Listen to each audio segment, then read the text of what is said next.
Então, pessoal, bom dia a todos. Não é uma satisfação muito grande, né? Estarmos iniciando mais um seminário virtual do nosso segundo ciclo, né, de seminários virtuais, do nosso PH 48.1, que é caracterização e simulação de reservatórios, energias renováveis e biotecnologia ambiental. Então, sejam todos muito bem-vindos, né, aos nossos bolsistas e convidados, né, para esse nosso webinar. Nós vamos iniciar, não é, agradecendo a presença de todos, não é, inicialmente, como também, né, agradecendo ao doutor Júlio Hoffmann Mendes, não é? Eu acho que é um momento extremamente oportuno, não é, de afirmar a nossa satisfação e orgulho por termos como palestrante, não é, um pesquisador, um engenheiro mecânico formado na nossa Escola de Engenharia de Pernambuco, nessa escola centenária, e sobretudo, pelo exemplo, né, trajetória de Júlio, que engenheiro, não é, mecânico pela nossa Escola de Engenharia de Pernambuco. Vocês podem ver como eu sinto orgulho em falar de Escola de Engenharia de Pernambuco, né? Eu vou repetir porque realmente é um momento, é um motivo, né, para todos nós que fazemos parte, né, dessa comunidade, não é, termos, não é, um pesquisador, um doutor hoje palestrante, não é, oriundo não apenas da nossa Escola de Engenharia, mas também do PRH. Não é? É um momento, eu espero que todos os nossos bolsistas do PRH, não é, possam se espelhar, os convidados nossos da disciplina, né, os nossos alunos aqui que fazem parte da disciplina ministrada pela professora Liliane, que é objeto também, não é, de participação nesse nosso webinar, e evidentemente, Júlio, muitíssimo obrigado, viu, pela sua disponibilidade em estar aqui, não é? E para a gente é um momento, como eu já afirmei, de ter um especialista, né, do seu gabarito, né, com doutorado em Stanford, como pesquisador hoje, né, com pós-doc do Instituto de Matemática Pura e Aplicada do INPA. Então são motivos de orgulho, não é, e de agradecimento, não é, extremo por sua disponibilidade. Agradecer também é extremamente oportuno, né, aos professores que viabilizaram, ao professor Ramiro, né, ao professor Paulo Lira, ao próprio que facilitaram enormemente, a professora Liliana, esse contato, e nós podemos hoje contar com o Júlio. Então, essa é a nossa abertura, a minha fala, não é? Eu falei para Júlio que eu vou estar aqui me dividindo entre duas obrigações, mas, viu, Júlio, o de praxe, eu faço essa abertura, essa saudação inicial, e passo a palavra para Alain. Então, Alain, por favor, vou pedir que você conduza, viu, Alain, todo o webinar, e eu voltarei, viu, Júlio, para fazer os agradecimentos finais, viu, pela sua brilhante palestra, sem dúvida. Por favor, Alain. Obrigado. Obrigado, professor Nino. Mais uma vez, bom dia a todos. Gostaria de agradecer mais uma vez ao Dr. Júlio Hoffmann, né, por ter aceitado o convite, né, de palestrar aqui sobre Geostatistical Learning, Challenges and Opportunities, né. Foi uma sugestão do professor Ramiro, também gostaria de agradecer a ele, né, e aos outros professores. Eu vou falar um pouco agora do currículo Lattes do Dr. Júlio Hoffmann. Ele é formado em engenharia... Bastante, para ser sincero, o Lattes, eu acho que eu não sei como é que está o meu Lattes, mas pode tentar atualizar, que eu tento corrigir o que estiver fora do lugar. Pronto. Ele é formado em engenharia mecânica pela UFPE, possui mestrado em engenharia civil pela mesma instituição, UFPE, e doutorado em engenharia de petróleo pela Universidade de Stanford. Ele, em 2018, recebeu o prêmio, né, Civitz Modeler Award, por sua contribuição na modelagem de variabilidade geomorfológica de sistemas de rios deltaicos, usando novos métodos geoestatísticos. E retornou ao Brasil para trabalhar com inteligência artificial no departamento de pesquisa da IBM, né? A empresa desenvolveu soluções para a indústria de energia, envolvendo sistemas inteligentes capazes de raciocinar sobre biologia, utilizando conhecimento de domínio extraído de profissionais da área, além de sistemas capazes de extrair padrões de dados geoespaciais. Em 2020, foi selecionado para um pós-doc de excelência no INPA, né, o Instituto de Matemática Aplicada, acredito, onde está desenvolvendo uma nova teoria denominada Geostatistical Learning para lidar com os desafios de aprendizado estatístico em dados geoespaciais. Júlio é autor e principal desenvolvedor de vários projetos de código aberto utilizados por geocientistas ao redor do mundo, como o geostats.jl, que vem sendo utilizado em empresas como Petrobras, Gramson, Neft, Nexa e instituições acadêmicas como Stanford, Tohoku, Deltares, entre outras organizações governamentais. Bem vale ressaltar que essa palestra é de grande valia para o nosso programa, que vai agregar bastante conhecimento aos nossos bolsistas, tal como os outros ouvintes externos. Atualmente, o nosso programa, o PRH 48.1, possui 8 bolsistas de graduação, 3 de mestrado, 1 de doutorado e 1 de pós-doc. Dentre esses 5 bolsistas trabalham na área de simulação numérica aplicada e fluxos em meios porosos, sendo que um bolsista, o do professor Ramiro, trabalha em petrofísica digital. Logo, esperamos que esse webinar ajude-nos, né, a tirar essas dúvidas, né, do tema. Por fim, antes de darmos a palavra ao Dr. Júlio, eu gostaria de lembrar que ao final da palestra, os moderadores, né, todos os membros, na verdade, alunos, bolsistas e membros externos, poderão fazer perguntas ao palestrante, acionando o microfone ou colocando no chat. Claro que vocês podem colocar perguntas no chat a qualquer momento, mas que para otimizar o tempo, a gente vai manter, né, fazer as perguntas ao final da palestra. Certo? Então, agora eu gostaria de passar a palavra ao nosso palestrante, para que ele possa iniciar. Muito obrigado, Alan. Vocês conseguem ver a minha tela? Sim, estão vendo. Tá, deixa eu colocar em modo apresentação.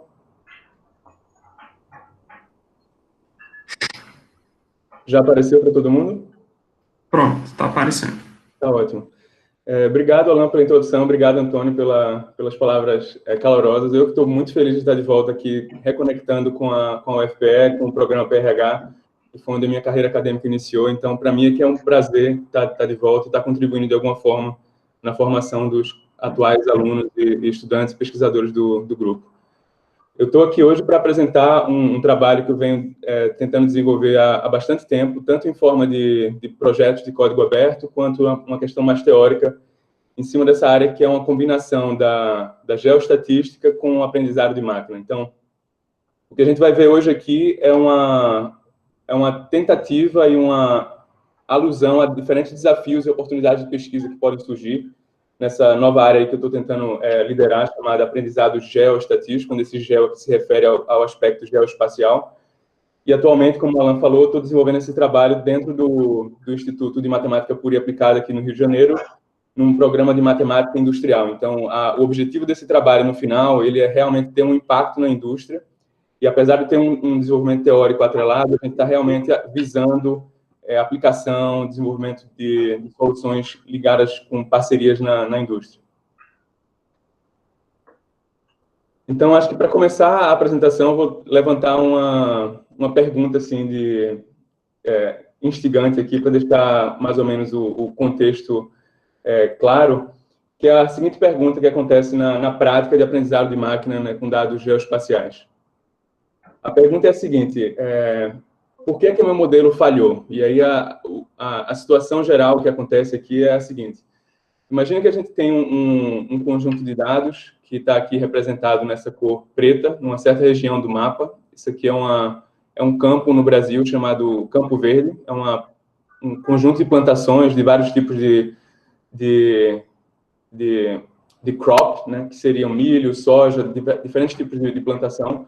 E a gente está interessado nesse caso hipotético aqui em gerar um modelo, aprender um modelo estatístico nesse conjunto de dados e aplicar esse modelo numa outra parte, onde a gente não tem necessariamente a etiquetagem. Então, a gente consegue fazer um survey, a gente vai nesse lugar e coleta o tipo de plantação, cria um conjunto de dados para treinar um modelo e aplica o modelo numa outra região.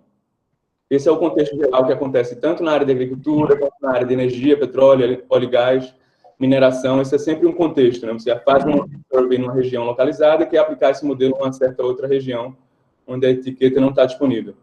E o que acontece em muitas aplicações, em muitos artigos que a gente vê na literatura é o seguinte: a gente pega os datasets, podem ser até massivos, dependendo do setor da indústria que a gente está trabalhando. A gente tem essas etiquetas que foram geradas por geocientistas treinados, que sabem a fundo todas as propriedades de rocha, sabem como identificar diferentes tipos de litologia e etc. a gente aplica uma metodologia tradicional de aprendizado para escolher o melhor modelo, digamos, estatístico, dado uma lista de modelos. Então, a gente vai para aquelas abordagens. Eu não sei até que ponto todo mundo está familiarizado, mas as abordagens de validação cruzada, onde você vai quebrar esse dataset em preto em vários sub-datasets para fazer um treinamento e estimativa do erro de generalização desse modelo. E aí você simplesmente pega aquele modelo que tem o menor erro de generalização, né? Ou seja, qual o modelo que vai ter o menor erro na região de aplicação, que é a região em verde. E aí a gente vê em várias publicações o seguinte, que é essa pergunta aqui, por que o modelo falhou, né? Você faz todo esse procedimento tradicional de validação cruzada para selecionar o modelo e no final seu modelo falha terrivelmente na nova região. E aí, por que é que isso está acontecendo, né? Eu deixo essa pergunta no ar, porque a gente vai tentar endereçar essa pergunta ao longo da apresentação, mas dou esse tempo aqui de pausa para vocês imaginarem quais são as possíveis causas, né, de um modelo falhar numa outra região, quando você treina com dados de uma certa região A e aplica na região B.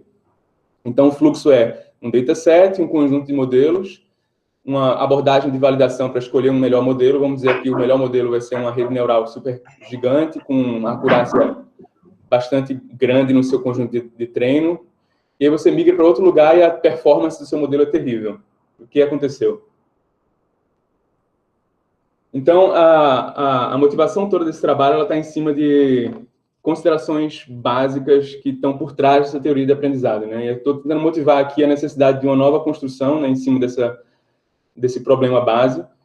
E a teoria clássica de aprendizado, ela está em cima de 3 pilares principais. Vamos dizer assim, considerações que são utilizadas na derivação desses modelos. O primeiro pilar é que essas amostras ou essas medições que você faz no campo, elas são IID, né? No aprendizado clássico, quando você pega uma tabela de dados, que esses métodos foram desenvolvidos em outros contextos, não geoespaciais, às vezes, né? Um conjunto de dados sobre pessoas numa rede social, sobre pessoas num sistema de saúde. Então, a questão das amostras estarem próximas no espaço e afetarem essa questão de serem identicamente e independentemente distribuídas, ela é meio falha. A segunda consideração é que esses exemplos, essas amostras que eu estou usando para treinar o meu modelo, elas têm um suporte comum. Isso é uma coisa muito da geoestatística. E diz o seguinte, imagina que eu estou olhando para esse modelo aqui acima, que é um modelo da área de petróleo, né, área de óleo e gás, onde eu tenho um cubo sísmico, aqui nessa coloração amarelo e verde, que ele é discretizado, né, ele é upscaled, ele sobe a escala para um grid, onde as propriedades são agregadas numa certa resolução. E, ao mesmo tempo que eu tenho esse grid aqui feito para minhas propriedades de rocha, eu tenho medições eletromagnéticas, né, ao longo dos poços, que são os perfis as perfilagens no poço. E essas medições elas estão numa escala muito mais fina, porque o equipamento ele desce e vai perfilando, né, as propriedades da rocha numa resolução muito mais detalhada. Então, na hora que você pensa em aplicar um modelo de aprendizado usando essas duas informações ao mesmo tempo, a teoria clássica ela não permite você lidar com esse tipo de diferença de escala de uma forma explícita, né? Então, às vezes, o que acontece, por exemplo, em trabalhos de imagem de satélite, por exemplo, em agricultura, em ciências ambientais, é que existe um pré-processamento, onde você coloca todas as imagens numa escala comum, com um método ad hoc, e aí você começa, daí, então, a fazer o aprendizado, seja uma rede convolucional, seja qualquer modelo. Então, essa etapa ad hoc, que bota tudo na mesma escala, ela realmente a gente acha que pode ser feita de uma forma mais explícita, mais teórica. E o terceiro ponto, que eu acho que é o foco dessa apresentação e está muito ligado àquela pergunta inicial que eu levantei, é que as distribuições de treino e teste, elas não são iguais em geral, né? Em geociências, como você tem processos que são geofísicos e geológicos que trazem consigo, né, uma continuidade geoespacial, então você tem um certo deslocamento de massa que carrega um tipo de rocha ao longo de uma inclinação, de um depósito. Então, as propriedades elas vão variando à medida que você, por exemplo, se afasta da costa e vai para o fundo do oceano. Ou existem esses trends que não são geralmente levados em consideração. Então, quando você faz abordagens do tipo validação cruzada, essas considerações de que o treino e o teste têm as mesmas distribuições são inválidas. E a gente está tentando justificar essa nova abordagem de aprendizado, levando esses desafios em consideração. Então, essa apresentação está em 3 etapas. A primeira etapa, eu vou tentar definir esses elementos de aprendizado geoestatístico, que vai muito na linha daquele livro quem está familiar com o livro do Hasti e Tibishirani, né? Elements of Statistical Learning. Eu estou tentando definir aqui os Elements of Geostatistical Learning. E aí a exposição ela vai sempre ser muito concreta, né? Eu tentei abstrair um pouco a questão da parte mais de notação e teórica para não ficar uma coisa muito sem sentido e abrangir uma audiência maior. E aí a segunda etapa e a terceira etapa elas estão na definição do que seria esse erro de generalização do modelo geoestatístico, que é o que a gente está tentando minimizar, né? Então a gente pode formular o problema de aprendizado como sendo minimização desse erro de generalização, de uma forma bem genérica. E na terceira etapa, eu vou apresentar um dos experimentos do preprint, que a gente já colocou na internet, eu vou compartilhar o link também, que é o experimento mais prático, que o preprint ele tem experimentos mais teóricos e tem experimentos mais práticos, né? O experimento mais prático é que eu vou apresentar aqui, que também é na área de óleo e gás. Então, a primeira etapa da apresentação ela está em cima dessa noção dos elementos de aprendizado geoestatístico. O que seria o aprendizado geoestatístico? O primeiro elemento que a gente define de forma bem simples aqui, concreta, é o domínio geoespacial, né? A gente pode dizer que o aprendizado ele acontece numa certa região do espaço físico, que eu posso dizer aqui que, para mim, ela pode ser uma área no R2, discretizada com uma malha, ou ela pode ser um volume no R3, por exemplo, a subsuperfície, discretizada também numa malha. Esses dois objetos aqui eu estou ilustrando de forma de código aqui do lado direito com a biblioteca que está associada a esse trabalho, né, o GeoStats. E aqui é, por exemplo, uma maneira de você criar malhas regulares, que é o mais simples possível, né, onde você cria essas células, uma discretização desse domínio de interesse em subdomínios ou elementos que a gente vai associar propriedades. Então, aqui está um domínio em 2D e aqui está um domínio em 3D. O segundo elemento nessa definição do problema de aprendizado geoestatístico é o processo estocástico que está definido em cima desse domínio espacial, né? Então, acho que fica mais fácil olhar para o lado direito antes desse slide, antes de voltar a tentar colocar a anotação do lado esquerdo. E é o seguinte, imagine que eu tenho duas matrizes de números, aqui estou chamando uma matriz T, vamos dizer, de temperatura, e uma matriz P de pressão. E essas duas matrizes elas podem ser mapeadas ou georreferenciadas num domínio qualquer, uma malha não estruturada, uma malha regular, seja qual for essa discretização do domínio. E o que acontece é a gente obtém esse mapeamento de cores, né, em cima daquelas células ou elementos da malha, e a gente pode ter duas visões sobre esse tipo de dado, né, esse dado geoespacial. A visão de geoestatística é que cada imagem dessa aqui é uma realização de um processo espacial, né? Então, você olha para esse processo estocástico Z como sendo uma função que mapeia do seu domínio físico, o espacial, em um espaço de amostras, num valor, em R, e ela pode ser, como eu falei, variáveis climáticas, variáveis de propriedade de rocha, e quando você fixa um ômega nesse espaço de amostra, você está olhando para uma imagem como um todo. Então, aqui está uma única realização do seu processo, uma realização de temperatura e pressão. Do ponto de vista de aprendizado estatístico, a teoria ela tende a ter uma perspectiva um pouco diferente. Ela foca numa localização específica, ela olha para um ponto aqui do mapa, que eu vou, por exemplo, identificar esse U como sendo o centroide dessa célula, e quando eu olho para esse ponto específico, eu posso construir o tal feature vector, né, que seria o vetor de features daquele ponto. Então, eu olho para aqui para o ponto por exemplo, o primeiro ponto nesse meu dataset, ele tem um feature vector que tem um valor de temperatura e um valor de pressão. Então, essas são duas visões diferentes que são desenvolvidas, né, nas duas literaturas, e a gente está tentando, de alguma forma, achar um meio termo e combinar essas teorias de uma forma mais explícita. Então, o terceiro, ainda nesse segundo elemento, né, a gente tenta formalizar um pouco a notação, mas acho que isso aqui não é tão relevante, né? A ideia é que a gente tem aqueles feature vectors, que são aqueles vetores associados a cada localização. Então, eu vou definir um vetor aleatório X na localização U, que mapeia para um vetor no RN. Então, aqui é o meu feature vector, né? Então, cada observação que eu faço no meu conjunto de dados, no meu mapa, nas minhas imagens de satélite, é como se fosse uma amostragem desse vetor aleatório. E a ideia na geoestatística é que localizações próximas, U e V nesse domínio, elas têm features parecidas. Então, quanto mais próximos as localizações U e V no domínio, mais parecidas são as features. O que a gente está interessado no final é numa distribuição conjunta de todas as localizações, ou de todos os pixels, se você olha para isso como uma imagem, né? Então, a gente tenta escrever aqui de uma forma bem clumsy, né? Mas a probabilidade dessas features no domínio como um todo, ela é uma distribuição conjunta onde eu faço a união aqui de todas as localizações do domínio. E o que a gente consegue fazer com a geoestatística tradicional é gerar realizações dessa distribuição conjunta, né? Então, a gente tem aqui uma distribuição para todos os pixels ou localizações, e se você impõe uma certa estrutura nessa distribuição, você consegue gerar amostras, né? Aqui são amostras, por exemplo, de uma distribuição gaussiana, e aqui são amostras com uma outra distribuição, não muito teórica, mas mais algorítmica, né? Que é uma distribuição que permite você reproduzir textura, né? Padrões de uma imagem de referência. Então, dada essa distribuição conjunta e dado aquele domínio espacial, né, aquele domínio geoespacial, o último elemento para se definir esse problema de aprendizado é a tarefa de aprendizado estatístico, né? Então, a tarefa aqui que a gente vai definir é uma tarefa também espacial, que a gente está chamando aqui de tarefa tal. E essa tarefa ela é espacial, diferentemente do aprendizado tradicional, porque ela leva em consideração o fato de que o resultado ele tem que ser um volume contíguo, né? Então, quando você olha, por exemplo, para aplicações de mineração, você está interessado em segmentar volumes de minério, por exemplo, de depósitos, baseado em amostras de furo, de sondagem, né? Então, você tem aqueles furos de sondagem e você quer segmentar naquela região volumes contíguos de minério. Na agricultura, aquele exemplo que eu mostrei no início, você, por exemplo, quer classificar os diferentes tipos de plantação que também são contíguos, né? Apesar de você ter ruído nas imagens de satélite, ter nuvem, ter outras questões que atrapalham o aprendizado, você gostaria que o seu resultado final fosse em volumes contíguos, porque você não bota um milho no meio de uma plantação de soja e vice-versa. Tem essas restrições práticas.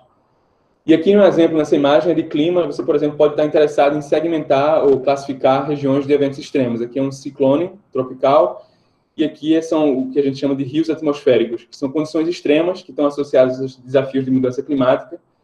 E a comunidade de cientistas, de climatólogos, né, climatologia, tem interesse em tentar segmentar e classificar esses tipos de eventos.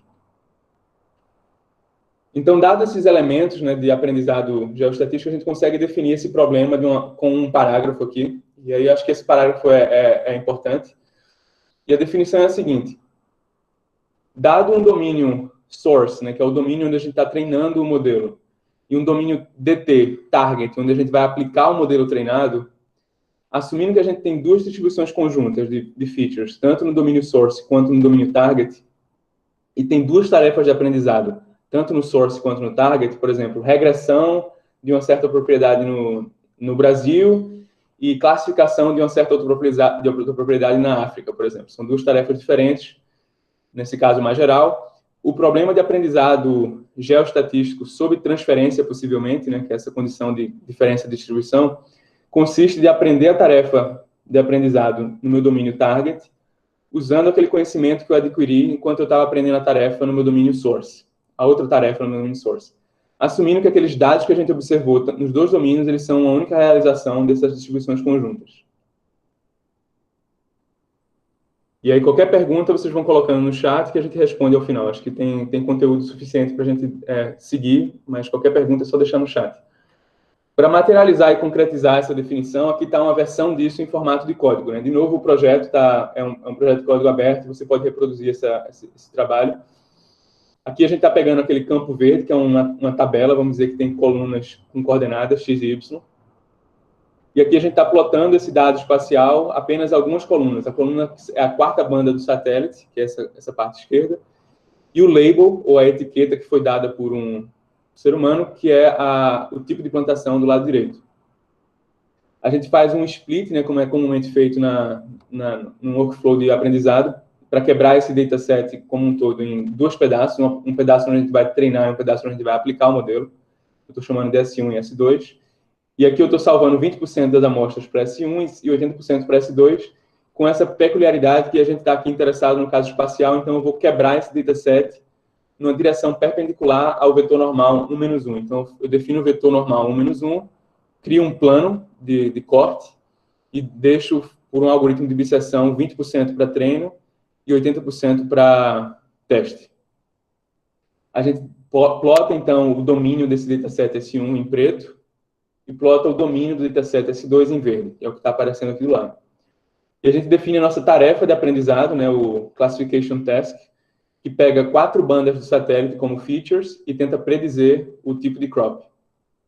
Colocando todos esses elementos juntos, a gente define o nosso problema de aprendizado geoestatístico, que é um conjunto de treino, um conjunto de aplicação e uma tarefa aqui, no caso, comum de aprendizado, que é a classificação do crop. Gera esse elemento aqui abaixo. Dentro das abordagens de aprendizado geoestatístico, o que está mais amplamente difundido, né, na literatura geoespacial é o que eu estou chamando aqui de aprendizado pointwise. O que seria esse aprendizado pointwise? De uma forma bem prática, eu acho que talvez até valha começar pela última sentença aqui. Imagine que eu tenho um modelo de aprendizado tradicional, por exemplo, uma decision tree, um modelo de KNN, ou qualquer modelo de aprendizado tradicional. E esse modelo aqui, que eu estou chamando de F ponto, ele vai ser aprendido simplesmente colocando todas as localizações que a gente tem naquele dataset numa tabela, numa grande tabela, ignorando completamente as coordenadas.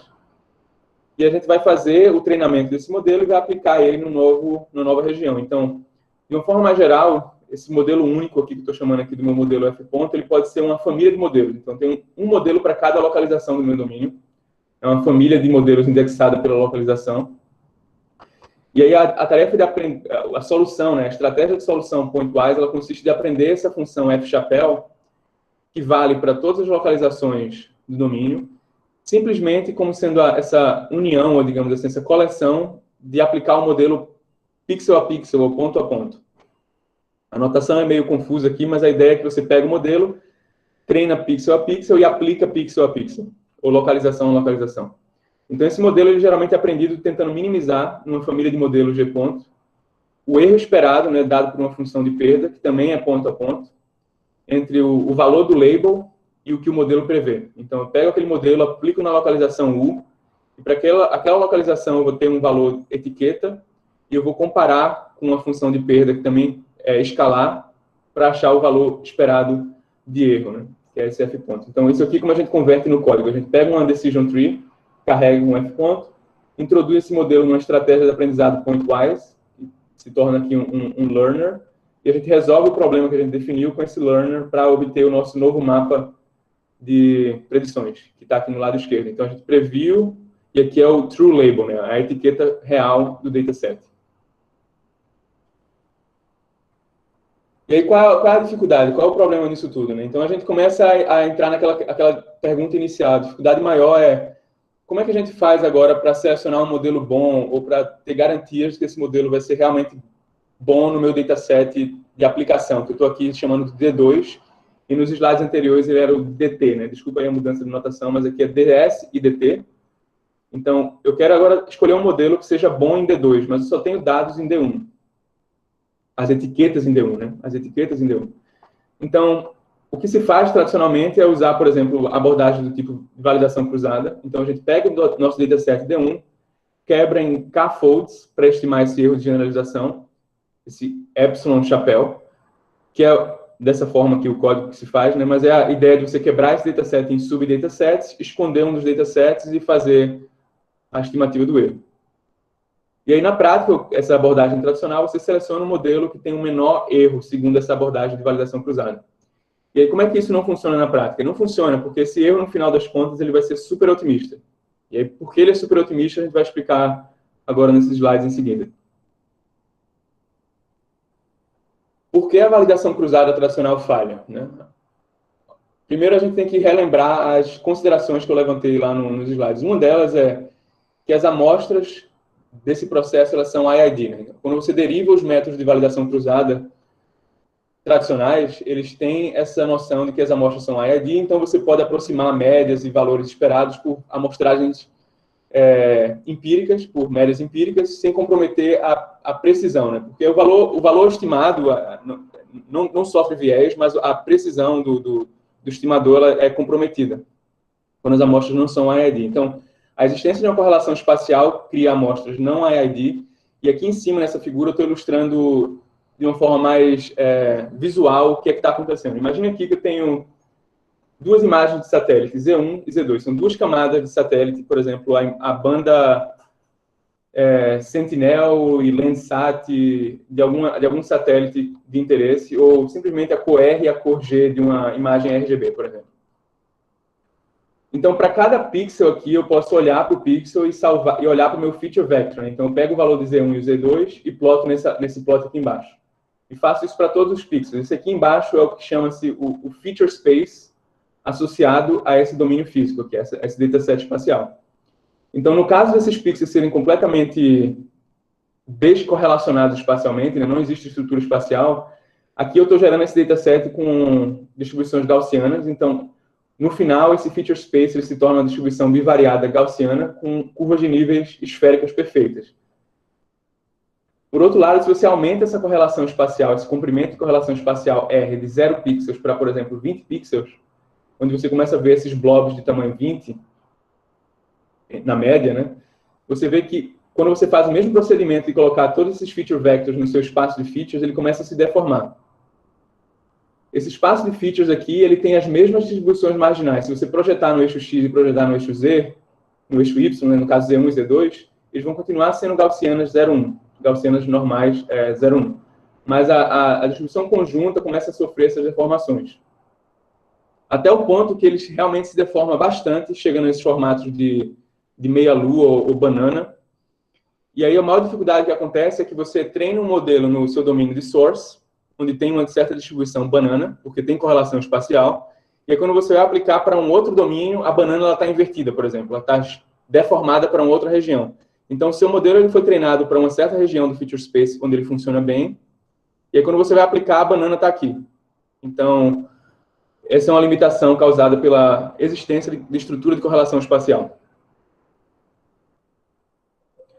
A outra limitação, né, que causa a validação cruzada para falhar bastante é essa limitação de que a distribuição de treino e teste são diferentes, né? Então, a consideração, né, quando você deriva esses métodos de validação cruzada tradicionais é que quando você vai criando esses folds em D1, você quebra esse dataset em sub-datasets, é que esses sub-datasets eles têm uma mesma distribuição de onde você vai aplicar. E essa é a premissa do método de validação cruzada. Porém, em geociências, em forma geral, é muito difícil isso ocorrer, né? É um caso raro, né? A menos que você tenha uma situação muito bem controlada, uma região muito limitada espacialmente, é muito difícil garantir que onde você vai aplicar o modelo, a distribuição dos features seja a mesma. Então, você, por exemplo, quer treinar um modelo com imagem de satélite, de um satélite brasileiro, que cobre bem a região do Brasil, por exemplo, a Mata Amazônica, a Floresta Amazônica, e você quer aplicar agora na África. E aí você vê, por exemplo, que o mapa de temperatura é muito diferente. A região aqui desértica aqui do Egito ou qualquer coisa eleva as temperaturas muito mais do que aqui no Brasil. Então, o modelo vai falhar de forma muito severa e assim como os métodos de validação cruzada que estimam o erro desse modelo. E aí, definido esse problema, né, eu vou entrar em duas propriedades específicas que a gente investigou nesse artigo, que é a propriedade de correlação espacial, essa é mais comum na geoestatística, né, que é a noção de que algumas das features, algum daqueles mapas de satélite tem uma estrutura de correlação espacial, e a gente diz que um problema de aprendizado geoestatístico sofre ou tem essa propriedade quando qualquer um dos variogramas das features tem um comprimento de correlação não nulo, né, tem uma correlação espacial. Então, a gente está voltando para aquela imagem, dizendo que a gente tem imagens que são geofísicas, né? Elas respeitam alguma restrição espacial, não são completamente como um ruído de televisão antiga, né? Não são white noise. A segunda propriedade é uma propriedade um pouco mais complicada de explicar, mas ela aqui deveria ser um T, Covariate Shift Property, e essa propriedade está dizendo respeito àquela mudança de distribuição. Então, a gente está dizendo assim, dentre todas as possíveis diferenças de distribuição, a gente vai investigar um tipo de diferença de distribuição, que é a diferença de distribuição nas features, nas variáveis preditoras. Então, a gente pode imaginar que existe uma distribuição conjunta de features X e etiquetas Y para todas as localizações U do meu domínio onde eu estou treinando o modelo. Então, eu tenho uma distribuição conjunta no meu domínio source e tenho uma distribuição conjunta no meu domínio target, tanto de features quanto de labels. E a gente está assumindo aqui a consideração, né, esse é um tipo de shift, que a diferença dessas distribuições conjuntas se dá apenas pela marginal aqui das features, mas a condicional se preserva. Ou seja, como é que eu ilustro isso aqui nesse visual? Imagina que eu estou treinando um modelo para prever o Y dado X. Então, o que eu estou dizendo é que existe uma função comum, f, que eu estou tentando aprender, independente do tipo de features que eu tenho disponível no meu dataset. E essa função f aqui ela é codificada via essa distribuição condicional, né? Então, estou dizendo, a função y dado x, a função f aqui, ou a distribuição y dado x, para toda a localização U do meu domínio source, ela se preserva para toda a localização V do meu domínio target. Isso é uma assumption, né? Uma consideração. E a única diferença nas distribuições ela se dá devido à marginal. Então, eu posso ter temperaturas muito baixas no Brasil, temperaturas muito altas na África, que é a distribuição do X, mas o Y dado X é uma lei física que se preserva e eu posso transferir o meu modelo para outra região, assumindo que essa função é comum.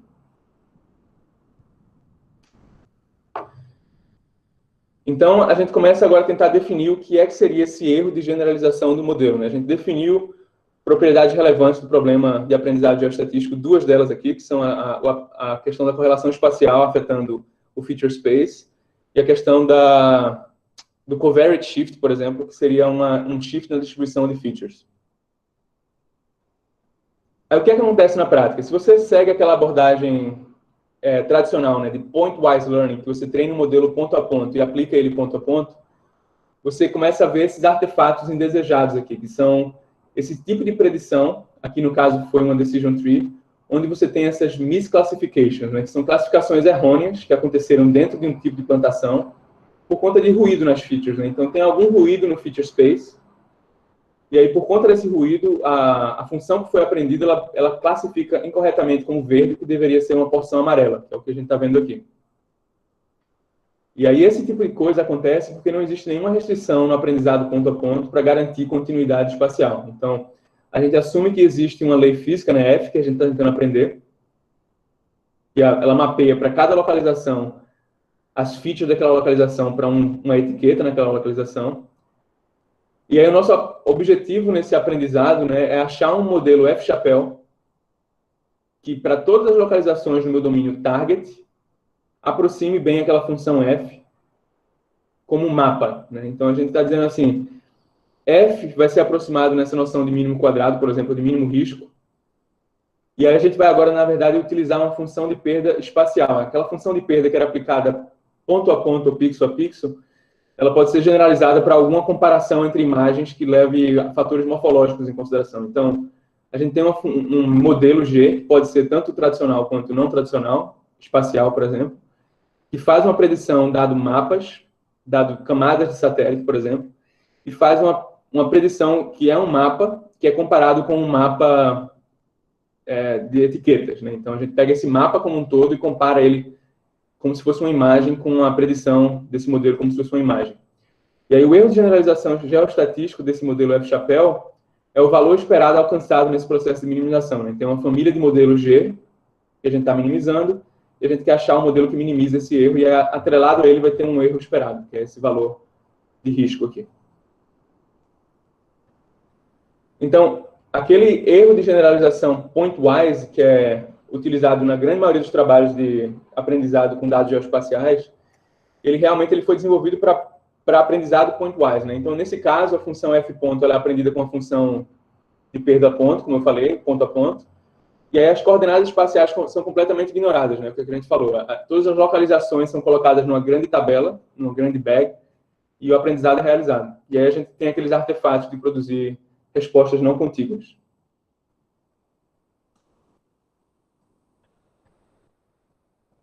Aqui eu vou entrar um pouco na questão de como é que esses métodos de estimação de erros de generalização estão na literatura, né, tanto os tradicionais quanto os espaciais, e tentar levantar alguns desafios e falhas desses todos esses métodos da literatura para motivar um pouco mais essa noção de que a gente precisa, de fato, trabalhar mais explicitamente numa nova teoria, num conjunto de técnicas específicas para a dado geoespacial. No caso aqui, eu vou mostrar diferentes maneiras, 3 no caso, de estimar esse erro do modelo numa certa região DT, né, que eu estou chamando aqui do meu target domain, mas eu só tenho etiquetas no meu source domain. As 3 abordagens, elas fazem parte de uma mesma classe de algoritmos, que são esses algoritmos baseados na ideia de validação cruzada, onde você vai quebrar o DS em vários folds, que é uma discretização desse meu domínio, ou dessa minha região no espaço.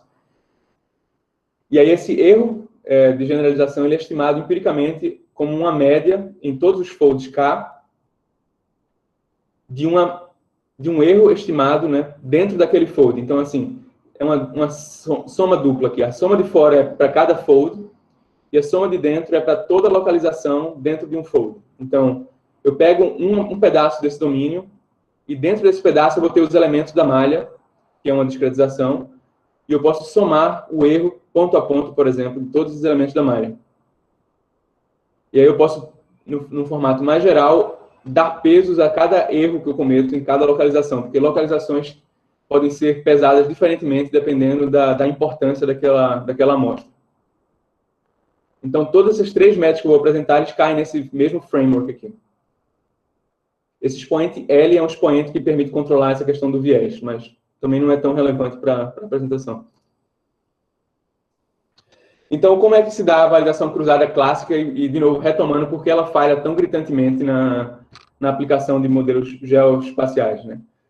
Como é que funciona? A gente pega aquele nosso dataset e a gente quebra em elementos, né? Que eu estou representando os elementos como pontos, de uma forma simples, e a gente seleciona esses elementos de forma aleatória e quebra em folds, né? Então, eu vou ter um fold de cor vermelha, que são esses 3 elementos, vou ter um fold de cor verde, um fold de cor laranja e um fold de cor amarela.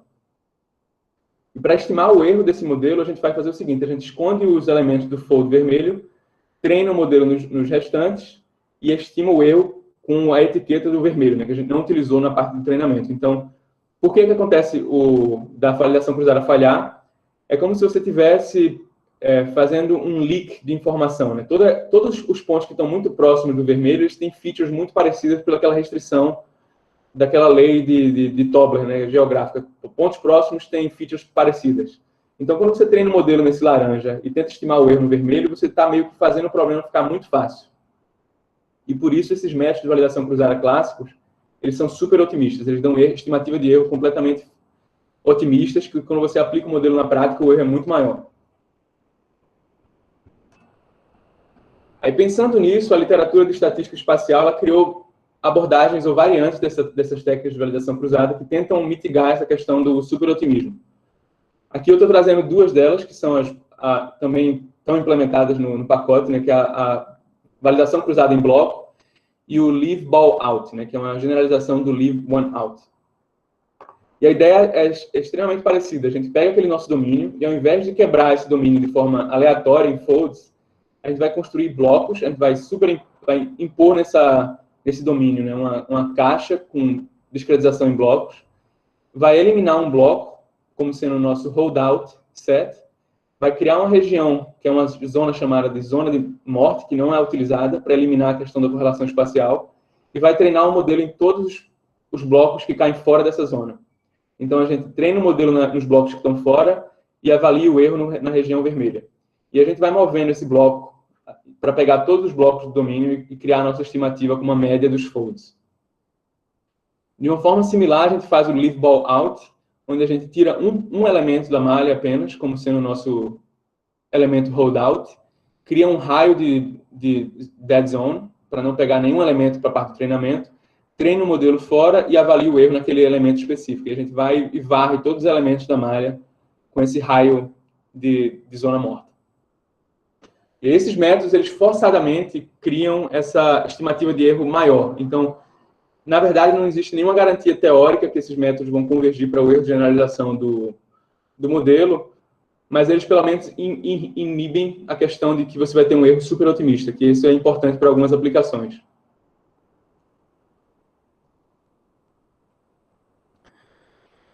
O terceiro método, aqui, ele é um pouco mais elaborado, então, eu também não vou entrar em muito detalhe técnico, né, mas está tudo lá no preprint, que eu vou compartilhar depois.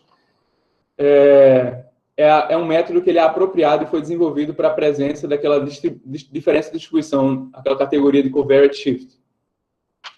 Então, a diferença aqui é que a gente vai fazer uma validação cruzada, com qualquer estratégia de split, mas, além disso, a gente vai fazer uma pesagem de cada elemento da malha, ou de cada elemento do domínio, usando uma razão de densidade das features. Então, a gente tem as features no meu domínio target e tem as features no meu domínio source. Note que aqui eu não estou utilizando os labels, né? Porque os labels eu só tenho no source. Mas, quando você faz a consideração de que existe a condição de shift, covariate shift, você pode expressar esses erros, esses pesos de importance sampling, apenas como uma razão da densidade de features. E aí existem várias técnicas para estimar essa razão diretamente, ao invés de estimar o numerador e o denominador separadamente, porque a estimativa do numerador e do denominador separadamente são muito instáveis, elas sofrem quando você tem alta dimensão. Então, existem técnicas específicas para estimar a razão de densidade. Aqui estão 3 delas, todas elas estão implementadas no nosso pacote também. E elas são baseadas em alguma minimização de algum divergente, por exemplo, o KL divergence, ou alguma minimização de algum erro quadrático nessa densidade. Então, a ideia geral é que a gente vai tentar fazer aquela mesma abordagem de dividir em splits, mas a gente vai dar pesos diferentes para elementos diferentes. Então, se uma amostra aqui nessa região elíptica amarela se parece muito a nível de features com o meu target, ela recebe grande importância e, portanto, se eu errar ela, a minha perda, né, aquela minha função loss, ela vai ser pesada de uma forma muito mais severa. Então, eu não gostaria de errar amostras que caem nessa região. Mas eu posso errar amostras que têm uma distribuição muito diferente do meu target. Elas não vão ser tão importantes na minha estimativa do erro. E essa é a ideia do Density Ratio Validation.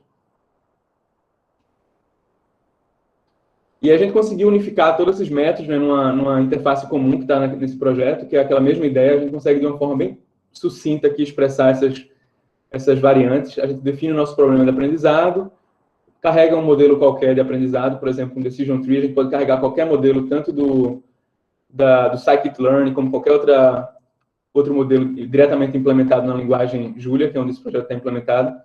Define uma estratégia de aprendizado, aqui no caso Pointwise, e a gente pode estimar os diferentes tipos de erros de generalização usando esses 3 métodos, por exemplo, né? A validação cruzada, e tem outros métodos implementados lá também, mas os 3 que eu apresentei aqui, a validação cruzada, a validação em blocos e a validação com covariate shift, density ratio. E aí, dado que a gente tem essa interface, a gente conseguiu começar a construir experimentos mais complexos, né, para fazer esse estudo e motivação. Dos experimentos do paper, eu vou apresentar apenas um aqui, pela questão do tempo e pela questão de ser um experimento mais prático mesmo, ilustra melhor os desafios. O outro ele é mais teórico, com processos gaussianos, onde a gente conhece todos os parâmetros e consegue desenvolver coisas analiticamente. Mas esse aqui ele dá uma motivação mais concreta e é importante para trazer isso para a indústria. Acho que é mais importante ter uma visão clara do que está acontecendo do que entender as derivações analíticas do experimento gaussiano. Então, esse dataset que a gente pegou aqui é um dataset que foi construído em New Zealand. Ele tem 407 perfilagens de poços nesse basin Taranaki. Tem essa extensão aqui de 330 mil quilômetros quadrados. E aí a gente tem esse dataset que é 3D, né? A gente tem features que são 5 features, se eu não me engano, que são o perfil GR, gamma ray, potencial espontâneo, transit time, densidade e porosidade neutrão. São essas features que eu estou apresentando aqui nesse cross-plot, né? O cross de GR com SP, DTC com densidade, neutrão e DTC. E aí o que a gente faz nesse setup para investigar esse problema é o seguinte: a gente está assumindo, num caso bem hipotético, pode ser até não tão realístico, mas pense nisso de uma forma mais geral, né? É a noção que você tem etiquetas em postos onshore, você tem mais fácil acesso, e aí você quer aplicar esse modelo treinado onshore em postos offshore. Então a distribuição mudou, como você pode ver aqui, a gente está simplesmente plotando o dataset. Então, a distribuição de GR com SP, ela tem um shrinkage aqui, né? Ela encurtou. A banana que eu falei, né? No caso do oceano aqui, do densidade com DTC, ela tem um aspecto diferente também no onshore e offshore, assim como no crossplot de neutrão com DTC. Você vê como essas bananas elas se deformam diferentemente, dependente da região. Aí você pode generalizar isso para casos mais práticos, né? Não necessariamente onshore, offshore, mas talvez uma região onshore e você quer migrar para outra região onshore com propriedades físicas diferentes. E a tarefa de aprendizado que a gente definiu aqui nesse caso desse experimento é simplesmente uma classificação binária do tipo de formação. Tem 2 formações que a gente está considerando aqui, a Urenui e a Manganui, nesses postos offshore, que foram anotadas por geólogos profissionais. Então a gente tem um dataset com essas anotações binárias, que são as formações mais presentes. Ele eliminou outras formações que tinham uma presença muito pequena para não criar esse desbalanço. Então, a gente pegou 2 formações e fez um dataset balanceado, 50% um, 50% o outro. E a gente tem essas propriedades como nossos preditores. Então, o experimento consiste no seguinte: a gente vai pegar esses estimadores de erro de generalização para modelos pointwise E a gente pega uma lista de modelos, né? Ridge Regression, Logistic Regression, KNN, Naive Bayes, Linear Discriminant Analysis, um modelo de rede neural shallow, né? Perceptron, um Decision Tree e um modelo Dummy, que esse modelo Dummy aqui, ele simplesmente faz a predição como sendo uma amostragem da distribuição marginal de labels. Então, se eu tenho, sei lá, 50%, 50% de Urenu e Manganu, ele vai simplesmente amostrar um aleatório e vai colocar no nosso resultado como sendo a previsão.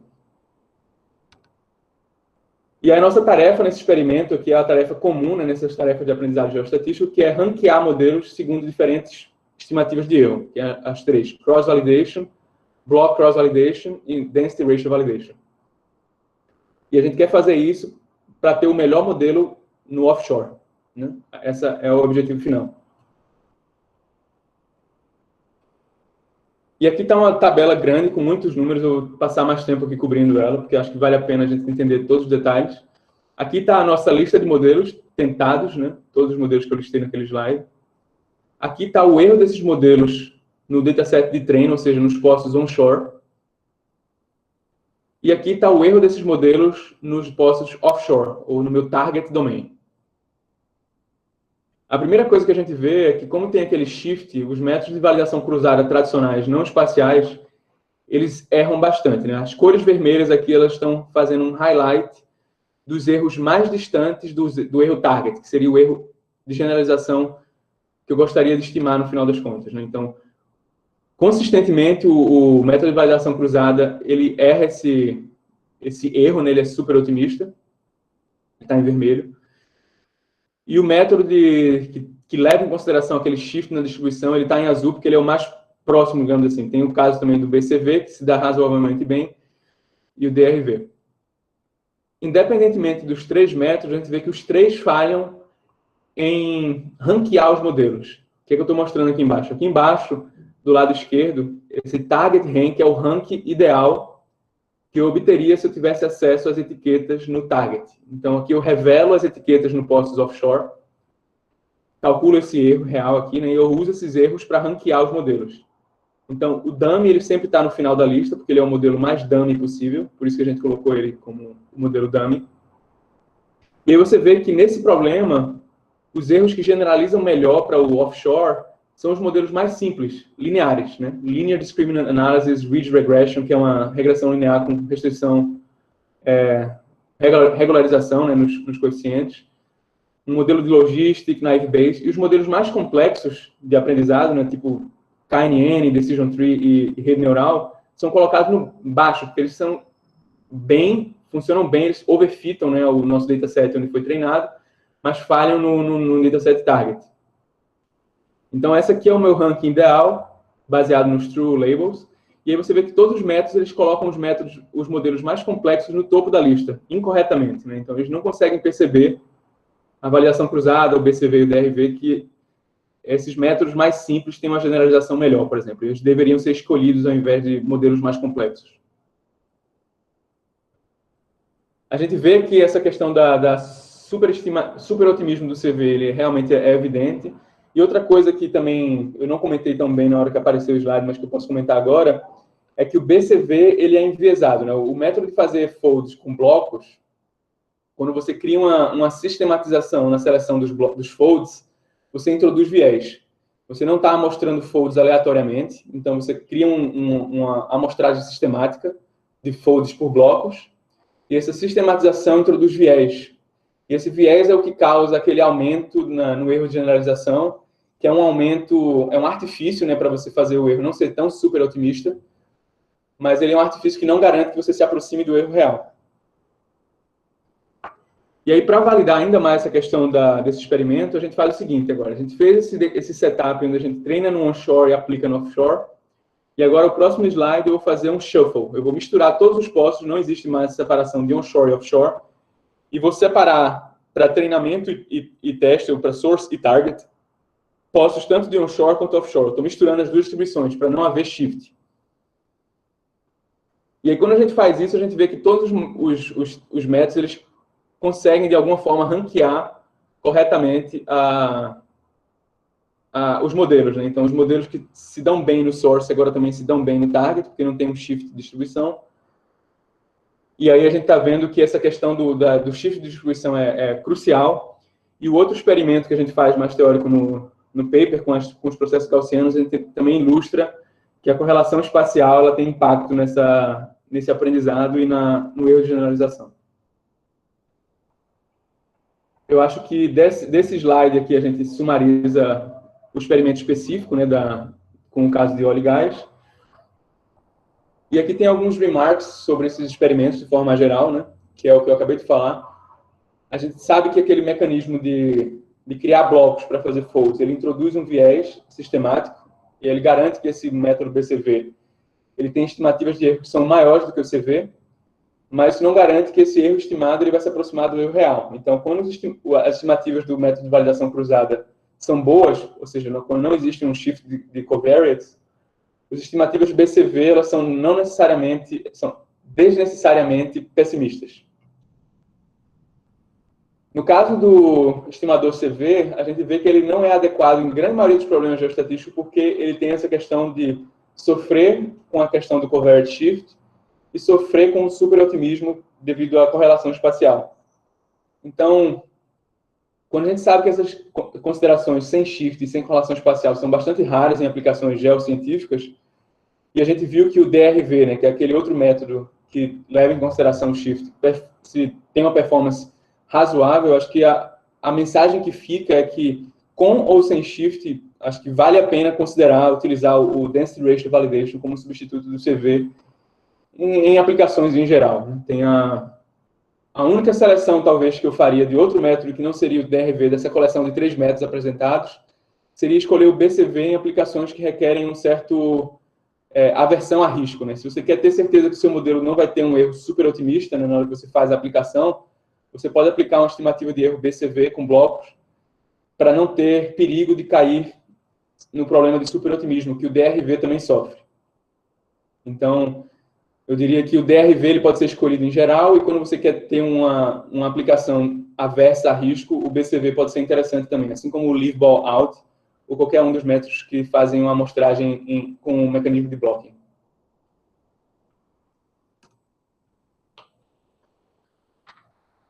E aí, para continuar nesses remarks, a questão que eu acabei de comentar, né, do CV e DRV sofrerem desses modelos overfitados, né, foi o que eu acabei de falar, para aplicações de risk-averse, o BCV pode ser útil. Mas, em geral, a mensagem que eu queria deixar aqui é que nenhum dos 3 estimadores que estão na literatura, né, para esse aprendizado ponto a ponto, ele funciona bem para ranquear modelos, por exemplo, ou para estimar esse erro de generalização, que está no outro experimento, né, a evidência disso está no outro experimento. E isso é um indicativo muito sério, assim, de que a gente precisa ser bem skeptical, esqueci a tradução para o português, vou deixar skeptical mesmo, porque a palavra fugiu agora, para interpretar esses rankings que são apresentados na literatura. A gente já se cruzou com vários papers que apresentam esse modelo de validação cruzada, selecionam um modelo, inclusive que na hora da conclusão os autores comentam que o modelo selecionado segundo validação cruzada, na verdade, não performou bem na aplicação, e o outro modelo que ficou na 3ª posição se deu melhor. Então, esse tipo de evidência, assim, a gente tem que tomar muito cuidado nas publicações quando a gente vê ranking de modelos geoespaciais aplicando esses métodos de validação cruzada tradicionais. E aí, como eu falei, quem tiver mais interesse em se aprofundar nesse assunto, a gente tem um preprint que está disponível online no archive. O paper tem o mesmo nome da apresentação, Geostatistical Learning Challenges and Opportunities.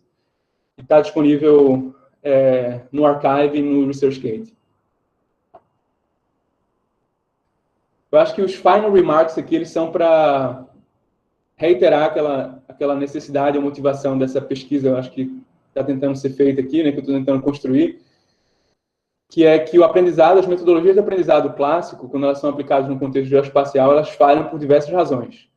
A gente apresentou algumas dessas razões aqui, a correlação espacial, o shift na correlação, o shift nos covariates, tem a questão da diferença de suporte e outras questões que não foram levantadas aqui, mas que também são super importantes.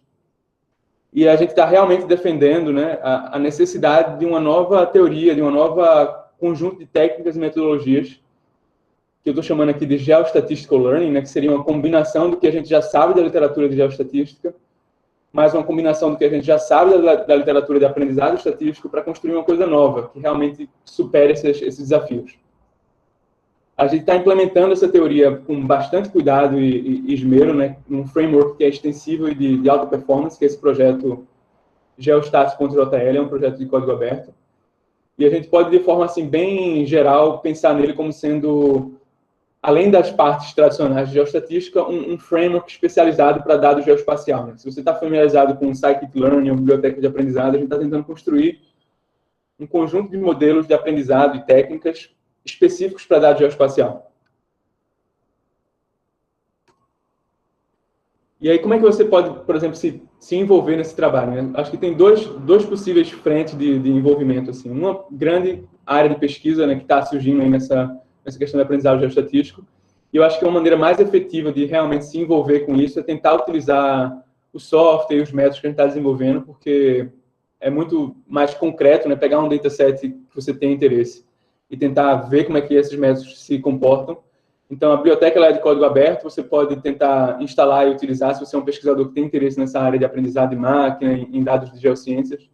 Super recomendo, é muito fácil de se envolver, é muito legal ter brasileiros envolvidos nesse projeto. A gente tem uma possibilidade de bolsas também para estudantes via esse programa que se chama JSOC, que é o Julia Summer of Contributions Program, que é um programa que é feito em parceria com instituições, por exemplo, o Google Summer of Code, né, onde a Google ela fornece bolsas de verão para estudantes colaborarem com código e implementações no projeto. Então, a gente aplicou esse ano e tem possibilidade de bolsas para fazer mentoria de estudantes interessados nessa área. E a outra questão, outra frente que também é muito importante, como essa parte do pós-doc em matemática industrial, é parcerias com a indústria. A gente tem conversado e discutido essas ideias de tecnologia com algumas empresas. E se você tem algum interesse, né, você está numa empresa ou conhece empresas que investem nessa questão de pesquisa e desenvolvimento e gostaria de fazer parte dessa iniciativa, acho que muito mais do que feliz em entrar em contato. Meu e-mail está aqui no final desse slide. E com isso eu gostaria de fechar a apresentação e abrir para a discussão. Muito obrigado.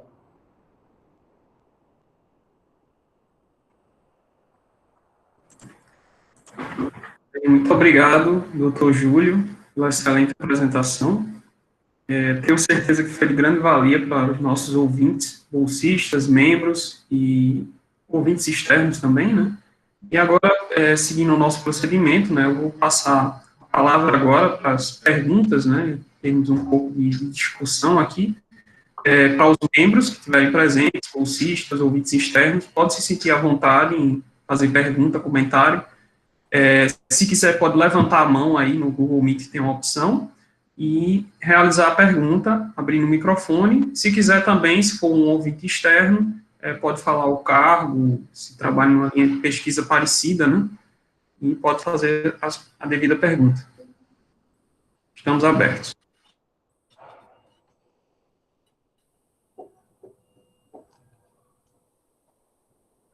Eu vejo que tem uma pergunta aqui do Yannick no chat, Alan, que ele pergunta quais foram as variáveis independentes utilizadas no ajuste dos modelos.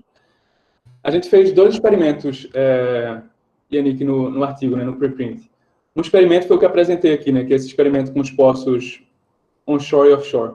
Os preditores foram aqueles perfis, né, o GR, o DTC, o neutrão, o potencial espontâneo. Eram 5, né? Eu não sei se eu falei já todos os 5. E no experimento teórico do paper, né, que seria esse experimento de processos gaussianos, a gente controla tudo, né? Então, a gente criou features artificiais, né, que são 2 mapas gaussianos com estrutura de correlação ou variograma controlado, e a gente manipula no experimento 3 coisas. A gente manipula a média desses processos gaussianos, a estrutura de correlação espacial, né, o modelo de variograma, o range, e controla também a variância, né, do total desse processo.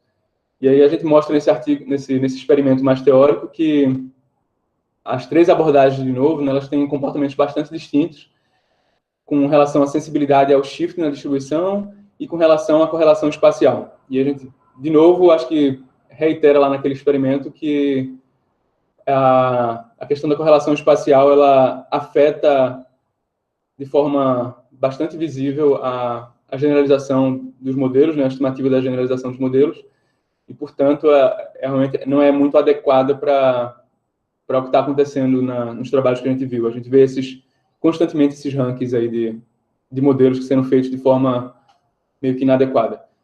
Sobre a pergunta de somente temperatura e pressão, aquele ali no início da apresentação foi só um slide mesmo, de ilustração, né? Aquele momento que eu apresento temperatura e pressão foi só para ilustrar visualmente o que eu estava querendo dizer com os elementos, né? A gente tem uma malha, que ela pode ser uma malha não estruturada geral, onde tem elementos discretizados, e para cada elemento a gente associa uma variável de interesse. No caso ali, eu botei temperatura e pressão porque são fáceis de entender, né? Mas se você trabalha numa área mais específica, de rocha, porosidade, permeabilidade, propriedades estáticas, são totalmente possíveis de serem consideradas também, não tem nenhuma restrição. O trabalho é mais abstrato e menos específico, talvez, ao tipo de feature nesse momento, mas acho que à medida que as aplicações forem surgindo, assim, em desafios específicos, a gente consegue criar uma coisa mais específica para um tipo de propriedade com mais restrições físicas. Bem, obrigado, doutor Júlio. Gostaria de saber, então, se tem mais alguém que quer fazer alguma pergunta, pode abrir o microfone. Né? Júlio, bom dia. Bom dia, tudo bom, Antônio? Tudo bom, Júlio? Como é que você está? Tudo ótimo. Prazer aí. Também depois de vários anos, né, ter esse prazer de receber sua palestra. Uma questão interessante, eu não sei se dentro desse arcabouço, né,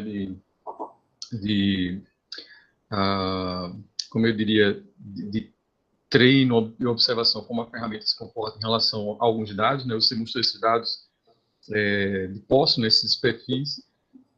A gente tem uma questão interessante sempre que a gente trata softwares ou conjuntos de códigos para fazer, por exemplo, distribuição de propriedades nesses modelos, né, de escala mais volumosa, que assim, você tem normalmente coisas que funcionam para sistemas siliciclásticos, né, como no caso do seu trabalho, eu vi que trabalhou com sistema fluvial, e normalmente para outros grupos, né, vamos dizer assim, os 3 grandes grupos, calcários, siliciclásticos e hoje os não convencionais, né, que seriam coisas mais exóticas, como rochas vulcânicas ou polias e tal.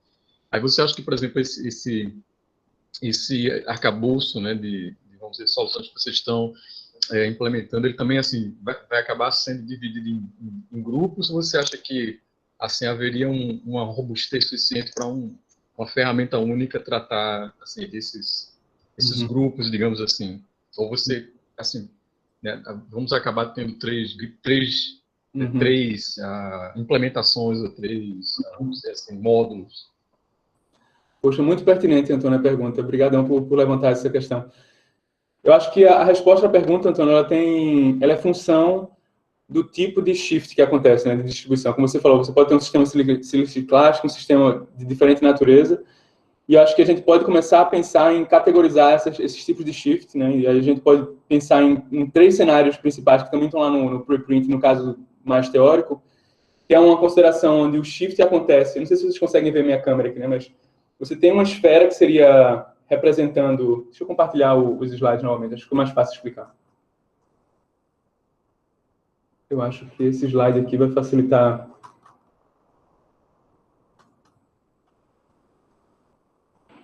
Talvez esse daqui até seja melhor do que o que eu tinha em mente. Deixa eu compartilhar a tela de novo.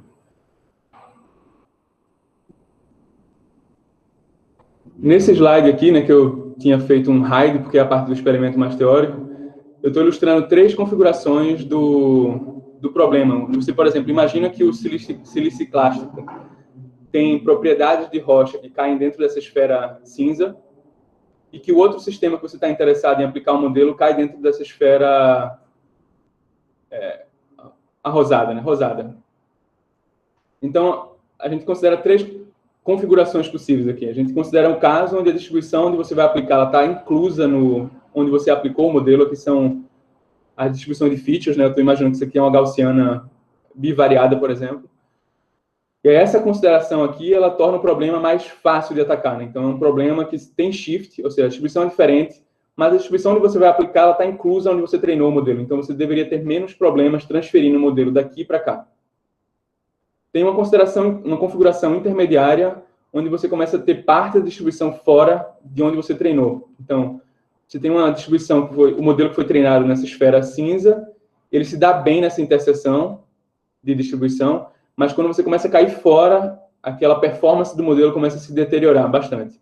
E tem o caso realmente que é muito difícil de lidar, né? Basicamente, eu acho que requer conhecimento de domínio, você precisa embutir no modelo alguma restrição de domínio de geologia, né, para poder garantir que aquela transferência vai acontecer de uma forma razoável, onde está completamente desconexo. Você treinou um modelo numa distribuição e a distribuição que você vai aplicar da geologia é completamente separada. Então, dependendo de onde a gente cai nessas 3 dificuldades de problema, né, a gente vai ter métodos diferentes. E o que a gente está considerando nesse principal cenário aqui são métodos da configuração tipo 1 e até indo um pouco para a configuração 2. Aqui tem alguns desafios que a gente está investigando no momento, mas essa configuração 3, por exemplo, assim, se nesse caso que você tem em mente a distribuição é completamente diferente, totalmente fora, não tem nenhuma parte de interseção onde a gente possa aprender algo em comum, aí realmente fica mais difícil de transferir. Mas a resposta da pergunta é realmente função dessa configuração de distribuição. Ok, Júlio. Valeu, Júlio. Um abraço. Valeu. Obrigadão. Júlio, teve uma pergunta que passou batida, que é do Daniel Carvalho. Na crop, exemplo, por que o split para treino foi feito de forma geográfica e não aleatória? Não sei se você já respondeu essa. Tá. A motivação do split... Quem foi que perguntou? Desculpa, Alan. O Daniel, né? O Daniel Carvalho, Isso. A motivação do split, ela está toda em torno dessa motivação, né, da correlação espacial, Daniel. Então, a gente pode fazer splits de diferentes naturezas e cada um deles vai ter uma implicação no estimador, né? Quando você faz um split aleatório, é bom porque você não introduz viés. Você está fazendo amostragens lá de uma bag, né? Imagina que você tem uma bolsa com bolas vermelhas, azuis e amarelas. E se você pega uma bola aleatória e vai pegando essa bola sem nenhum critério de seleção que dê preferência a bolas amarelas, por exemplo, você está amostrando a distribuição empírica que coincide com a distribuição da bolsa. Isso é importante nesses métodos de validação cruzada para você garantir que não está introduzindo viés. Por outro lado, a gente sabe que quando você amostra dessa forma aleatória, como eu mostrei nos slides, os pixels que estão próximos, as localizações que estão próximas, elas têm features muito parecidas. Elas não são IID, né, nesse sentido assim mais informal. Né? Elas têm, é como se você estivesse selecionando coisas para o seu dataset de treino.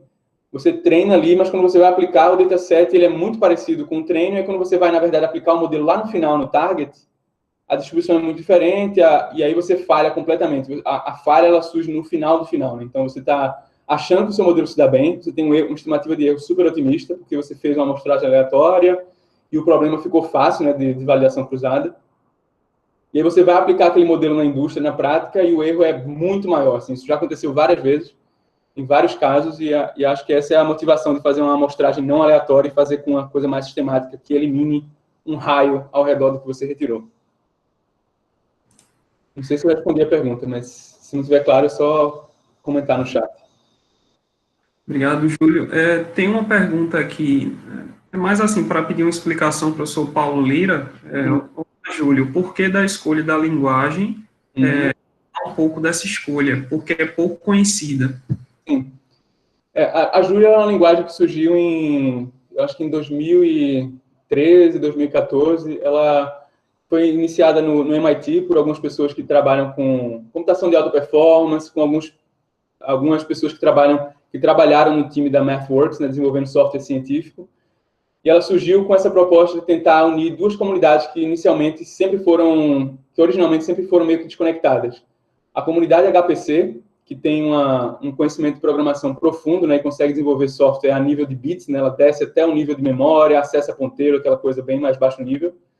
E a comunidade científica, que são os pesquisadores que têm interesse em desenvolver uma aplicação muito mais próxima do usuário. Né? Elas querem desenvolver um método de aprendizado, querem desenvolver um método de simulação de fluxo. Essas aplicações que estão mais próximas da matemática e da física, elas, às vezes, elas requeriam, né, profissionais super qualificados que tinham um pé em cada mundo, um pé em HPC e um pé em matemática ou física.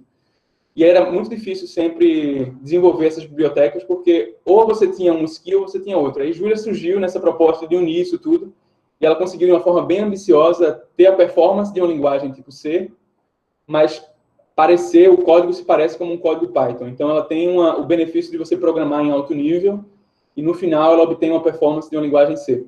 eu fiz uma análise bem criteriosa de várias linguagens, né, pensando justamente nisso. A popularidade do Python, popularidade do R, popularidade de outras linguagens mais populares. Mas, realmente, a restrição da performance, ela me fez escolher Julia, assim, sem sombra de dúvidas. Eu comecei a iniciar o uso dela, durante o doutorado, e foi por conta dela que eu consegui tentar tantas ideias diferentes de pesquisa e não ficar perdendo muito tempo com uma coisa de baixo nível, né? Porque eu acho que quando você quer ter uma coisa mais de prototipagem e tentar várias ideias, é crucial ter uma linguagem que permita você expressar suas ideias de forma mais prática. E aí foi isso que me motivou a linguagem. Ela está sendo muito utilizada, acho que a comunidade científica do Python está migrando bastante, consideravelmente, para Julia. O R também, tem muita gente que está migrando do R para Julia, vendo esses benefícios. E agora, em março, eles vão anunciar a versão 1.6 da linguagem, que vai vir com um outro grande boom, acho, de usuários, porque ela está realmente bem legal de trabalhar. Beleza, Júlio. O nome Júlia versus Júlio casou aí, né? Casou, né? Na coincidência foi um nome parecido, mas é muita coincidência mesmo. E os autores da linguagem tentaram dar uma explicação, mas até hoje ninguém sabe por que eles escolheram Júlio. Beleza. Uhum. Uma pergunta, Júlio. O uso dessa linguagem precisa de uma licença ou ela é livre? Não, ela é licenciada, é livre. É a mesma licença do Python. É a licença... Tem outra pergunta aqui do Bruno Gess. Qual a maturidade da GeoStats para aplicações de predição de lithografes em dados de pulso? Aí depois ele faz outra pergunta. Eu venho utilizando linguagem Python para esse tipo de problema. Haveria dificuldade para migrar para o Julia? Uhum. Acho que a pergunta ela tem duas perguntas, né? A primeira, qual é a maturidade para aplicação nesses dados de postos? Depende de como você representa o poço, Bruno. Se você está representando esse poço realmente como uma sequência de medições, né, num array, num vetor, está perfeitamente maturo. Atualmente, a gente está trabalhando na biblioteca para generalizar essa representação de poços para uma coisa mais explícita, geométrica, né? Vai ser, no caso, uma malha, realmente, ao longo do poço. A gente vai ter elementos cilíndricos conectados. Isso está em andamento ainda. Mas se a sua representação do poço é um vetor de valores, está mais do que maduro para utilizar. Assim. A gente já vem utilizando isso em várias aplicações, tanto em óleo e gás quanto em mineração. Acho que a maior vantagem de você migrar seria estar mais envolvido nessas técnicas mais de aprendizado geoestatístico, né, que acho que lá é que está acontecendo esse trabalho. E a coisa da performance. Né? Se você começa a ter datasets gigantes, por exemplo, diferentemente do petróleo, por exemplo, que tem alguns poços ali, a mineração ela tem na ordem de 300 ou mais poços. É muito comum você encontrar poços, não, furos, né? Eles chamam de drill holes, que são sondagens. Então, quando você começa a ter datasets maiores, ou você tem uma sísmica que é maior ainda, né? A gente está falando de poços aqui, mas vamos considerar um cubo sísmico. E aí você tenta fazer isso em Python, você vai realmente ficar muito frustrado, porque não tem como. Assim, eu migrei minha pesquisa inteira do doutorado quando eu estava fazendo essa combinação Python com C++, e você vai chegar naquele momento que você vai se sentir... claro que tem quem é mais experiente, né? Tipo, eu conheço o professor, o Ramiro consegue fazer isso, né? De pegar uma linguagem Python e fazer um wrap de uma biblioteca mais baixo nível, C++, para fazer a delegação do trabalho mais pesado para uma biblioteca baixo nível. Mas, assim, um pesquisador que não tem tanta experiência em HPC, em performance, né? Ele vai sofrer muito tentando implementar essas coisas em Python. Então, essa é a motivação. E a segunda pergunta é se você vai ter dificuldade. Eu acredito que muito pouco mesmo. Assim. A linguagem Julia tem uma sintaxe muito parecida com Python e até mais fácil para programação científica se você está acostumado, por exemplo, com MATLAB. Ela tem suporte nativo a matrizes, tensores, vetores, álgebra linear, assim, é muito mais desenvolvida. A otimização, a área de otimização na linguagem, ela é estado da arte. Tem várias empresas, Google está utilizando, e os principais desenvolvedores das bibliotecas de otimização em Julia trabalham no Google Research. Tem muita gente boa trabalhando nisso. Então, acho que a dificuldade da linguagem ela não é grande para quem está acostumado com Python e vale a pena tentar, ou pelo menos conhecer. Bem, tem mais duas perguntas. Uma do Arthur Paiva Coutinho, não sei se você está vendo aí no chat. Como você observa a integração com técnicas de prospecção como GPR e eletroresistividade? É uma primeira pergunta dele.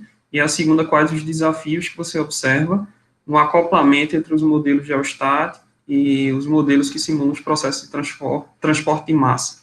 Parabéns pela apresentação. Muito legal, Arthur. Eu acho que tem também dois aspectos nessa pergunta, né? O primeiro aspecto é como é que você observa a integração com esse tipo de dados de GPR, né, e de eletropositividade.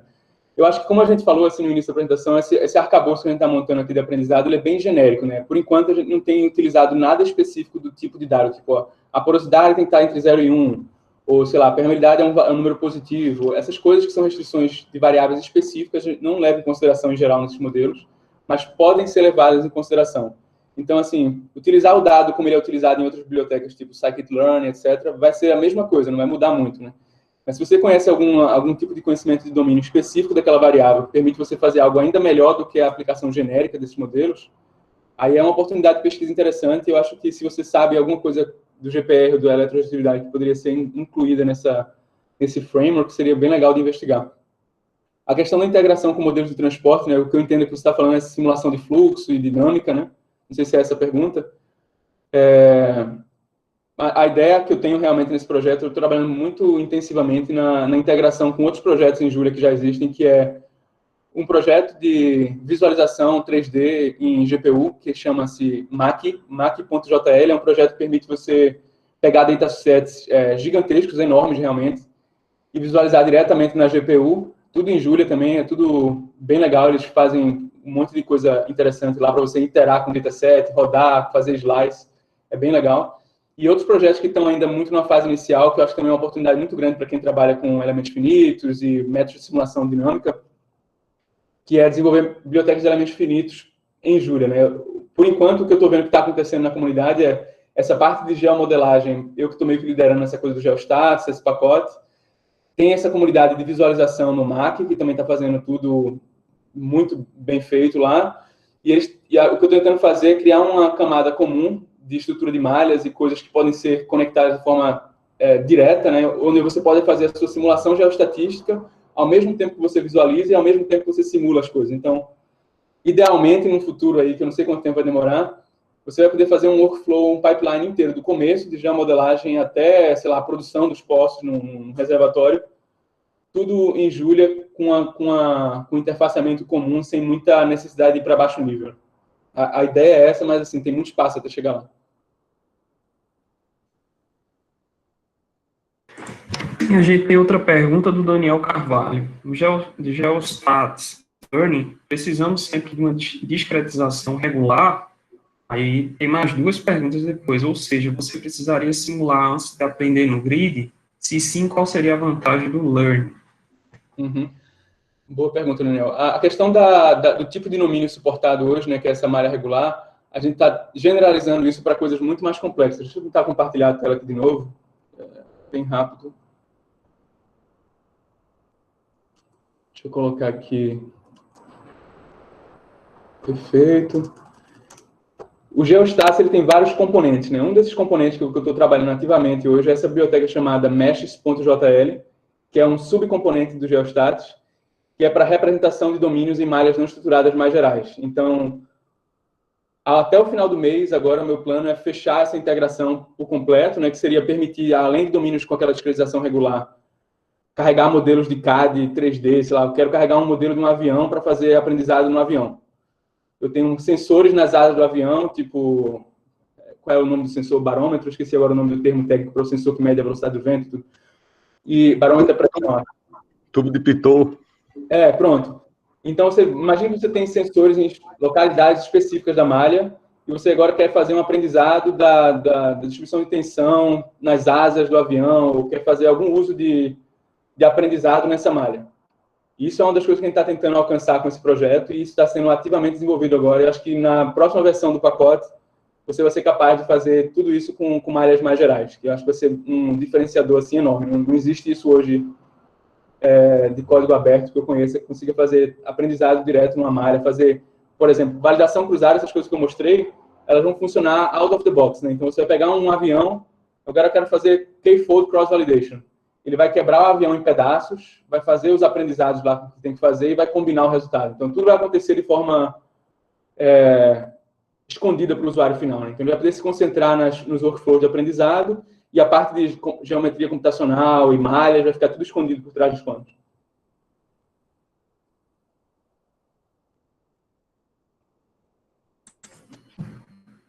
Bem, A gente não tem mais perguntas.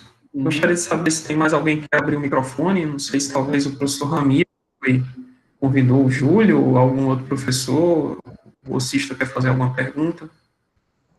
Não, eu só queria agradecer o Júlio, né? Foi uma excelente apresentação. Acho que isso vai abrir para a gente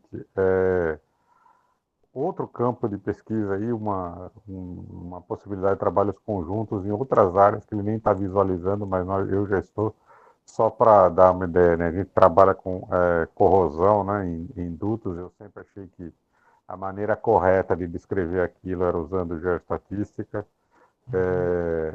A gente faz uma coisa bem primitiva, por enquanto, malmente considerando correlação espacial. Acho que a gente pode melhorar isso infinitamente. Outra coisa que eu vejo o pessoal usar, eu acho que isso poderia usar, por aquilo que parece, na área de energias renováveis, de energia eólica. Eles fazem muito previsão de muito curto prazo, usando análise de série temporal, certo? Se você pegar, trocar T por X, é geoestatística, unidimensional até, que facilita a vida. E mesmo se você... eu acho que uma das coisas que eles não fazem quando fazem previsão assim, é isso, considerar tudo acontecendo num único ponto e não considerar a vizinhança espacial, geográfica daquele ponto. Eu acho que isso é um campo onde há uma possibilidade de progresso aí bastante grande, de trazer um progresso na capacidade preditiva por considerar mais informação geográfica, entre aspas, né, em volta daquela região, né, mais informação regional, finalmente, mais informação regional na previsão. Então, acho que uma área bem bacana também, que isso pode contribuir. Então, acho que tem um campo enorme aí. Vamos em frente, né? Vamos encontrar coisas em comum e encontrar gente para fazer. Muito legal, Ramiro, com certeza. Super acho interessantes as ideias e eu acho que estou mais do que curioso em discutir mais. Pode conversar, com certeza. Bem, eu gostaria de saber, obrigado, professor Ramiro, pela contribuição. Gostaria de saber se tem mais algum membro que quer fazer alguma pergunta, discutir alguma coisa.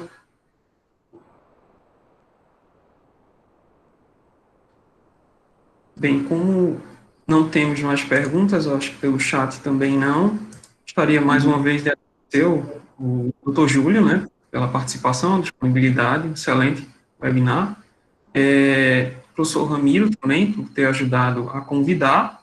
E antes de eu passar a palavra ao professor Tonino, eu gostaria só de lembrar alguns participantes de alguns eventos, inclusive um que vai acontecer hoje e outros dois do PRH.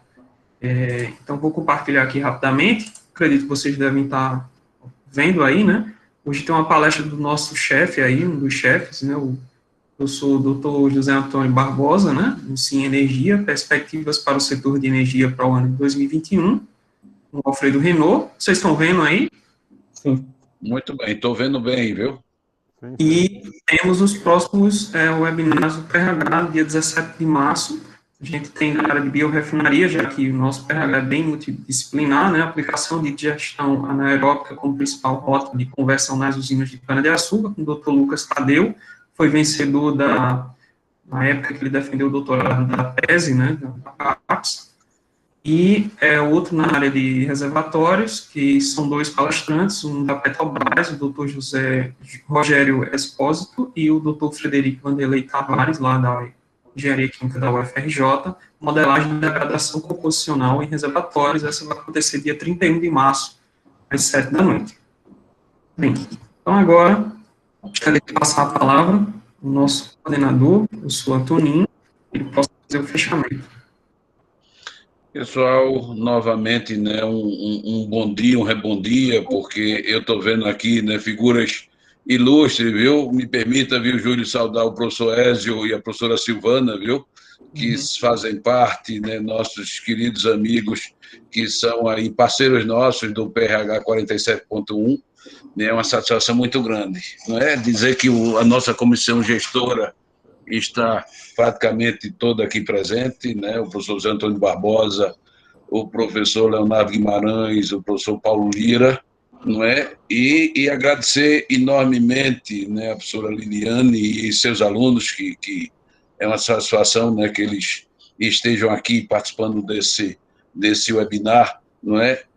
Do doutor Júlio, não é, Mendes. E aí, pessoal, muito obrigado, a todos vocês, viu? Em especial, não é, ao professor, e que eu espero, pessoal, que vocês se espelhem, viu? Doutor, não é, Júlio Hoffmann Mendes é um orgulho para a Escola de Engenharia, não é? E foi, Júlio, meus parabéns, viu, pela sua brilhante apresentação. Espero, né, que os bolsistas aqui, não se espelhem em você, não é?